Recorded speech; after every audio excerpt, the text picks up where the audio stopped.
ચલો તો હું જ ચાલુ કરી દઉં પહેલા. મેં વાંચી હતી મેટામોર્ફોસિસ ફ્રાન્સ કફકાની. મેં પહેલા જ વાંચેલી હતી, પણ આ વખતે મારે એના વિશે વાત કરવી છે કેમ કે I was deeply touched by that novel. It's not a novel, but a novella or shorter work of Franz Kafka. Franz Kafka is very famous right now, but he was not that famous in his lifetime when he was alive. 90% of the book જે એમણે લખી હતી, જે work એમણે લખેલું હતું, letters, નોવેલા, short stories, એમણે પોતે જ ડિસ્ટ્રોય કરીને બાળી દીધું હતું because he was under self doubt about the same. એમનું બહુ જ સ્ટ્રેન્જ રિલેશનશિપ હતું એમના ફાધર જોડે, કે એમના father kind of a formal relationship. એમાં એમના ફાધર બહુ ડિમાન્ડિંગ હતા, એના કારણે કદાચ મને એવું લાગે છે કે આખી જિંદગી સેલ્ફ ડાઉટમાં રહ્યા that he was not enough. And because of that, I think literature વર્લ્ડને બહુ બધું સહન કરવું પડ્યું, because what if that 90% of the work was really great, but we could not ever get hold of it, right? Metamorphosis ખાલી 80 પેજની નોવેલા છે, but A 80 page એટલા deep છે કે આપણને એમ થઈ જાય કે ઓ માય ગોડ, આ જો વધુ લખ્યું હોત તો કદાચ આપણે સહન બી ના કરી શકત. બુક ચાલુ થાય છે એવી રીતે કે પહેલું જ વાક્ય એવું છે કે ગ્રેગર સામસા કરીને એક સેલ્સમેન છે. he found himself awoken with physical transformation on his body, કે જેમાં એ એક વર્મિનમાં કન્વર્ટ થઈ ગયા છે. હવે આ જે વર્મિન વાળું એકચ્યુઅલી આ ચેક લેંગ્વેજના રાઇટર હતા, જર્મન યિડિશમાં લખતા હતા. સો એ જે વર્મિન વાળો વર્ડ છે ને એ બહુ જ લાઈક બહુ બધા ઇન્ટરપ્રિટેશન છે એના મિનિંગ, એના બહુ બધા મિનિંગ છે. તો એ વર્મિનને બહુ બધી રીતે જોઈ શકાય. એ જે વર્ડ એમણે યુઝ કર્યો છે ને એના ઘણા બધા મિનિંગ છે, પણ the deeply associated meaning that every literature વાળાએ ફાઉન્ડ કર્યું એ છે કે એ વર્મિન ઇન્સેક્ટમાં કન્વર્ટ થઈ ગયા છે, અને because of that he is not able to go to the work. એ એકદમ સ્કેર થઈ ગયા છે કેમ કે એમની બોડી ટ્રાન્સફોર્મ થઈ ચૂકી છે. હવે આ ફિઝિકલ ટ્રાન્સફોર્મેશન ફર્સ્ટ સ્ટેજ ચાલુ થઈ ગયો એમનો, અને એના લીધે એના શું એની બોડીમાં શું ઇફેક્ટ આવે છે, એના માઇન્ડમાં શું ઇફેક્ટ આવે છે, એના relationship with his mother, his father, his sister, or even the entire world his changed, right? Because now A job પર નહીં જઈ શકે, અને entire part of him doing the job was just to repay the debt of his father. So હવે એમના માટે possible નથી કે પોતાના ફાધરની ડેટ પૂરી કરી શકે, because he has transformed into insect. અને એના મેનેજર આવે છે ઘરે, અને એના મેનેજર અને એના પપ્પા વાત કરતા હોય છે, અને ઓલા રૂમની બહાર બાણું ખખડાઈને એના મેનેજર એમ કહે છે કે યુ નો દેટ કે તમે જો ઓફિસ નહીં આવો અને લાસ્ટ ફ્યુ ડેઝથી તમે બહુ સારું કામ કરી નથી રહ્યા તો તમને ફાયર કરી દેવામાં આવશે. અને હી ઇઝ ડીપલી સ્કેર્ડ કે હાય હું હવે શું કરીશ, કે મારી જોબ તો છે નહીં ઓર જતી રહેશે બીકોઝ હું ઇન્સેક્ટમાં કન્વર્ટ થઈ ગયો છું. તો એ ટેન્શનમાં આવી જાય છે.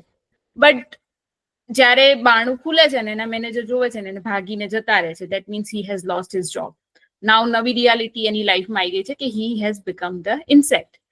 એના પપ્પાને તો એ પહેલેથી બી નથી જ ગમતો, અને it is very reflective of his own relation, the writer's own relationship with his father, કે આ વસ્તુમાં કદાચ રિમોર્સ થવો જોઈએ એના ફાધરને, but his father is deeply angry with himself કે ભાઈ આ ઇન્સેક્ટમાં કન્વર્ટ થઈ ગયો, જાણે એનો પોતાનો વાંક હોય. ગ્રેગર સામસાનો પોતાનો વાંક હોય એવી રીતે એને જોવે છે, અને he is not kind or empathetic towards his સન.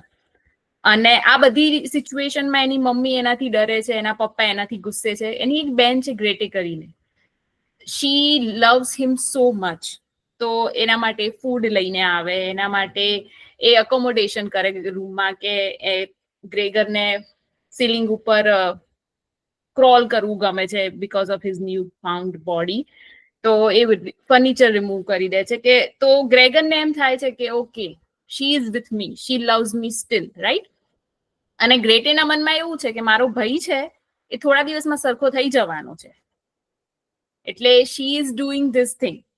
પણ જેમ જેમ જેમ જેમ ટાઈમ પાસ થાય છે એમ એમ ગ્રેગર બેક ટુ નોર્મલ નથી થતો, એ આખો ઇન્સેક્ટ બનતો જાય છે, બરાબર? હવે આ બધી વસ્તુઓની વચ્ચે એ પોતે પોતાના સ્કેર્ડ થોટ સાથે રૂમમાં જીવી રહ્યો છે, ડીપ ડાર્ક રૂમમાં. એને ખાવાનું પસંદ નથી, એની બેન જે લઈને આવે છે ખાવાનું થોડું સડી ગયું હોય તો એને વધારે ગમે છે, ધેટ કાઇન્ડ ઓફ થિંગ. અને એટલું બધું અંદર હેરાન થઈ રહ્યો છે, પણ એની લાઈફમાં એક જ પોઝિટિવ વસ્તુ છે કે એની બેન એને સાચવી રહી છે. પણ હવે કેવું હોય કે જ્યારે તમારા ઘરમાં બી કોઈ બીમાર માણસ હોય એની તમે સેવા કરો, થોડો ટાઈમ થાય પછી માણસ થાકી જાય. It's very normal. એ એવું છે જ નહીં કે every time someone can accommodate to your needs. There is a point wherein તમે બી થાકી જાઓ. એટલે ગ્રેટે પણ હવે થાકી રહી છે. એને પહેલા એમ હતું કે ભાઈ મારો ભાઈ નોર્મલ થઈ જશે, બટ આ તો નથી થઈ રહ્યો. એ તો વધારે ડીપ ડાર્ક ઇન્સેક્ટ બની રહ્યો છે, વધારે ખરાબ બની રહ્યો છે. એટલે Grete decides to slowly give up on him. એટલે જે ફૂડ આવે છે એ થોડું ઓછું આવવા માંડે છે ખાવામાં.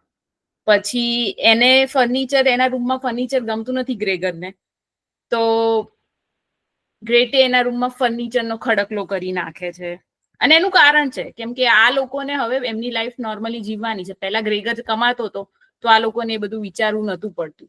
નાઉ every one of their family is trying to earn. Grete piano શીખી રહી છે. એમનું જે આખું હાઉસ છે એ હાઉસમાં 3 જણા જેન્ટલમેનને એરબીએનબી ની ટાઈપ એમને રેન્ટ કરવા માટે રૂમ આપે છે. પછી એની મમ્મી વર્ક કરવાનું ચાલુ કરી દે છે, એના પપ્પા વર્ક કરવાનું ચાલુ કરી દે છે. તો slowly the focus that was on Gregor because he was earning has been shifted a lot. અને પછી એને બધા બર્ડનની જેમ જોવા માંડે છે. એટલે એને એલિયનેશન ચાલુ થઈ જાય છે. એને બધા મીન્સ એનું કોઈ ભાવ જ નથી પૂછતું. અને જેવી રીતે ગ્રેટે ધીરે એની જોડે ઓછું કરી દે છે ને, એ રીતે ગ્રેગર ધીરે એના ડિપ્રેશનમાં, એના એલિયનેશનમાં, એની જીવવાની વિલમાં ઓછું થતું જાય છે. અને એક પોઈન્ટ આવે છે કે જેમાં ગ્રેટે એની મમ્મી પપ્પાને કહી દે છે કે આ મારો ભાઈ છે જ નહીં, we need to remove it. That means આને હવે we need to get rid of it. એટલે એની બેન જેનું સૌથી વધારે ધ્યાન રાખતી has given up on him.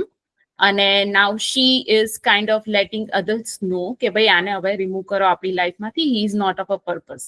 અને ગ્રેગર આ વસ્તુ સાંભળી જાય છે અને એને જે થોડી બી આશા બાકી હતી એ બધી આશા એ ગુમાવી દે છે અને પછી એ મરી જાય છે. મરી જતી વખતે એનો જે લાસ્ટનો જે મીન્સ નોવેલાનો લાસ્ટ પાર્ટ છે એમાં એવું લખેલું છે કે 3 જણા ડિસાઈડ કરે છે કે પહેલા આની કે બોડીને કોપ્સને રિમૂવ કરી દો. પછી દે આર રિલીવ્ડ નાઉ, લાઈક એમના મોઢા ઉપર, એમના ફેસ ઉપર જે થાક હતો પહેલાનો એ થાક ઓછો થઈ ગયો છે. એ લોકો ડિસાઈડ કરે છે ગ્રેટેના મમ્મી પપ્પા કે હવે આરી એ ફાઇન વુમન બની ચૂકી છે and now we need to think about her marriage or finding a suitable man for her. Okay, હવે આ આટલું જ છે, પણ આના તમે કેટલા મિનિંગ કાઢી શકો? That is what it is about. For me, it was about a person who is depressed and now of no use to the society. Or even his family. એક પોઈન્ટ આવે કે જેમાં કોઈ માણસ આખો દિવસ રોતું હોય, આખો દિવસ થાકેલું હોય, તો તમે એને થોડો ટાઈમ સમજાવો, પછી થોડો વધારે ટાઈમ સમજાવો, પણ પછી તમારી બી એક કેપેસિટી આવી જાય છે. You also have a normal life, right? You also have a normal life, so you move on. Alienation. If there is a one person who is weak in your family or in your society, એની જોડે તમે એલિયનેશન કરો તો કેટલી હદ સુધી એનું means ખરાબ થઈ શકે. another meaning of the same, right? પછી ત્રીજી વસ્તુ કે ફ્રાન્સ કાફકાની જે original relationship with was his father, એ આમાં બહુ જ રિફ્લેક્ટ થયું છે કે એના પેરેન્ટ્સ જોડે એનું રિલેશનશિપ, એની મમ્મી શાય હતા બટ એના પપ્પા બહુ જ ડિમાન્ડિંગ અને બહુ જ શું કહેવાય ફોર્મલ રિલેશનશિપ વાળા હતા. એટલે એને એમના પપ્પાનું ક્યારેય અકનોલેજમેન્ટ ઓફ હિઝ અચીવમેન્ટ ક્યારેય મળ્યું જ નહોતું. અને his entire life was about that. તો આખી સ્ટોરીમાં બી એ રિફ્લેક્ટ થાય છે કે એ ગ્રેગર સામસાના પપ્પા છે એ કેટલી હદ સુધી ક્રુઅલ થઈ શકે છે અને એ ક્રુઅલિટી આને કેટલી હદ સુધી ડિસ્ટ્રોય કરી શકે એ છે. પણ આખી તમે નોવેલ ધીરે વાંચો એટલે તમને એમ થાય કે now I need to put it down, કેમ કે આ બહુ જ વધારે ડાર્ક થઈ ગયું, વધારે ડીપ થઈ ગયું, થોડી વાર મૂકી દો. 80 પેજની બુક હતી but I could not finish it in one બેઠક. નહીતર મારા માટે આ કલાકનો જ છે વસ્તુ કે 1-1.5 કલાકમાં હું પતાવી દઉં આ 80 પેજ, પણ હું નથી પતાવી શકી. It took me 1 week to just read this thing because it's so deep. So બહુ સારી છે, એક વખત વાંચવા જેવી છે. અને આના ઉપરથી એક વર્ડ ફ્રેઝ થયો હતો, કાફકાસ્ક મીન્સ તમે એવા કોઈ કાફકાના બધા કેરેક્ટરો હોય છે એવી રીતે ડીપલી લાઈફમાં ફસાઈ ગયા હોય છે કે there isn't any way out.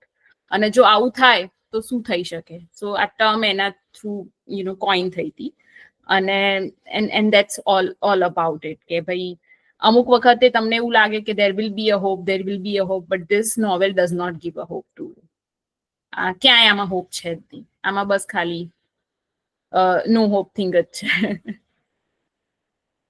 That's it. દરેક લાઈફની હેપી એન્ડિંગ નથી હોતી ને, એવું છે આ તો.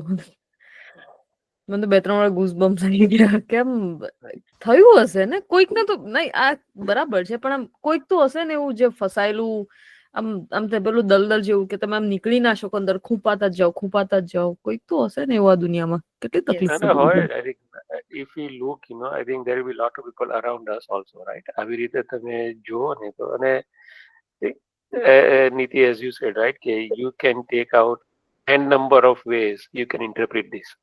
યસ. ખરું કે નહીં? આપણને કે આપણા ઘરનું જ કોઈ સ્વજન બીમાર પડ્યું હોય આવી રીતે, અને then there is initially ચલો સેવાનો ઉત્સાહ હોય, બધું હોય કે કરી છૂટવાનો ઉત્સાહ હોય, પણ when monotony sets in, that routine sets in, then that happens, yes. Yes. right? And you feel neglected. યા. એ લોકોને થાય કે ભાઈ આ એક જ કામ છે, બીજા કામ નથી અમારી પાસે. Exactly. So, means it's not that feelings are not changing, but priority changes yes. at times, right? And that creates a lot of unhappiness, friction, however we can name Yeah. it though. And like they are not allowed to feel unhappiness. I mean, I understand that they are taking care of someone, it's amazing, but they are allowed to have the outburst, right? It was not True, their fault true. કે ભાઈ સામેવાળાની સેવા કરવી, decided સેવા થઈ રહી છે, but our society also expects કે ભાઈ આપણે એ વસ્તુ હસતા હસતા કરી લઈએ. It's not possible. તમે પોતે વિચારો કે Not તમારી always, yeah.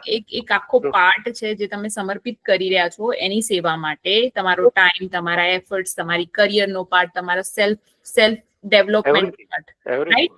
But society does not expect કે ભાઈ તમે એના માટે ઊંફ બી કરો. અરે કેમ ના કરે? કરે ભાઈ, એ કરે, સાચી વાત. એની સાથે બી એ સેવા કરી શકે. એવું જરૂરી નથી કે ultimately it's a human being, right? આપણે બધા જે ભગવાન તો છે નહીં કે એકદમ ચલો તથાસ્તુ કહીને નવરા થઈએ. we see most of the time we often ignore. આપણે લોકો છે ને એવું થાય કે જે સેવા કરતું હોય ને, અથવા તો જે કરતું હોય ને એની ઇમોશન્સ ને વી ઇગ્નોર ઇટ એટ ટાઈમ્સ. કે એ તો કશું કહી જ ના શકે, ઊંચા અવાજે બોલી જ ના શકે. હી કેન નોટ કે ભાઈ એની unhappiness he cannot even show that. That's true. Right? And that does not happen. No, it doesn't. Also, That does like not happen all the time. આજે આ કફકાનું જે આ નોવેલનું ઇન્ટરપ્રિટેશનમાંનું એક છે કે ફેમિનિઝમના પોઈન્ટ ઓફ વ્યૂથી બી કોઈએ આનો આપ્યો છે એક ઇન્ટરપ્રિટેશન કે ગ્રેટે જે એની સિસ્ટર છે, બીકોઝ આમાં ડિવાઇડેડ છે. ઘણા લોકો એમ કહે છે કે ગ્રેગર માટે ગ્રેટેનું back stabbing was the biggest turn point of his life, right? If you think that way, yes. But Grete also is one of the person who is taking care of her brother, right? So તમે feminism point of વ્યૂથી વિચારો તો she was just a kid. એ kid હતી, એને ખબર નથી, એના ભાઈનો પ્રેમ હતો એ તો એવિડન્ટ જ હતો જ્યારે એની સેવા કરતી હતી, એની સાચવતી હતી. શી ઓલ્સો હેડ અ હોપ કે એનો ભાઈ પાછો આવી જશે. પાછો આવી જશે. It's not a bad thing to have, right? તમને એવી ઈચ્છા તો હોય જ ને કે ભાઈ આને હું સેવા કરીશ તો એ સાજો થઈ જશે તરત જ, and then everything will turn back to normal. પણ એ નથી થતું. દેર ઇઝ અનધર પોઈન્ટ કે જેમાં એ નથી થતું અને પછી ગ્રેટ રિયલાઇઝિસ કે મારી લાઈફમાં ઘણી બધી પ્રાયોરિટી છે, મારા ઘરને સાચવવાનું છે, I need to keep my family afloat, I need to take care of my parents, plus એનું પોતાની જે લાઈફ છે આગળની એ એને ટ્રાન્ઝિશન ઇનટુ ધ એડલ્ટહુડ ને બધું જે પણ હોર્મોનલ ચેન્જીસ આ ને તે. Yes yes. તો કોઈએ એનો બી પોઈન્ટ ઓફ વ્યૂ લખ્યો છે અને મને એ વસ્તુ બી સાચી લાગી. એટલે આમાં કેવું છે કે કોઈ ખોટું નથી, બટ સંજોગો ખોટા છે, accept for his father's cruelty and the anger, right? Like એ વસ્તુ થોડી ટફ છે. તમે સેવા નથી કરી રહ્યા તમારા છોકરાની તો you can't have the anger part or cruelty towards him. ગ્રેટરનો પોઈન્ટ ઓફ વ્યૂ તમને સમજાય કે ભાઈ ચલો એ થાકી ગઈ છે, બટ એના ફાધરનો નો. યસ. યા વાહ. હા, જોવું પડે, વાંચો. મેં ફ્રાન્સ કાફકા ના પેલા આવા ક્યારેક ક્યારેક વાક્યો ની બધું શોર્ટ બ્લર્બ બધું આવતું એ વાંચ્યું આપણે, પણ I haven't read the whole thing. ના, એકવાર ટ્રાય કરી જવા જેવું છે, સારી છે. 90% લિટરેચર બળી ગયું, જો રહ્યું હોત તો શું મળે દુનિયાને. એક્ઝેક્ટલી. મને તો જે જતું રહે છે એનો જ અફસોસ થાય છે, જે છે એનું કઈ પેલું નથી કે એનું શું કાંઈ જતું રહ્યું. પણ see the thing, I think મેં વાંચ્યું હતું રાઈટ અગેન ક્યાં કે એડિસન ની લેબોરેટરી બળી ગઈ, હા રાઈટ, આખી લેબોરેટરી બળી ગઈ. તેને એના હા. છોકરાને કીધું કે મમ્મી જઈને બોલાઈ જાય કે જો આપણે નવેસરથી કામ શરૂ કરવાનું, રાઈટ. એટલે એને ત્યારે એવું કીધું કે મારી બધી ભૂલો હતી ને બધી બળી ગઈ. Way you look at the positivity of it, right, કે it takes lot of wisdom.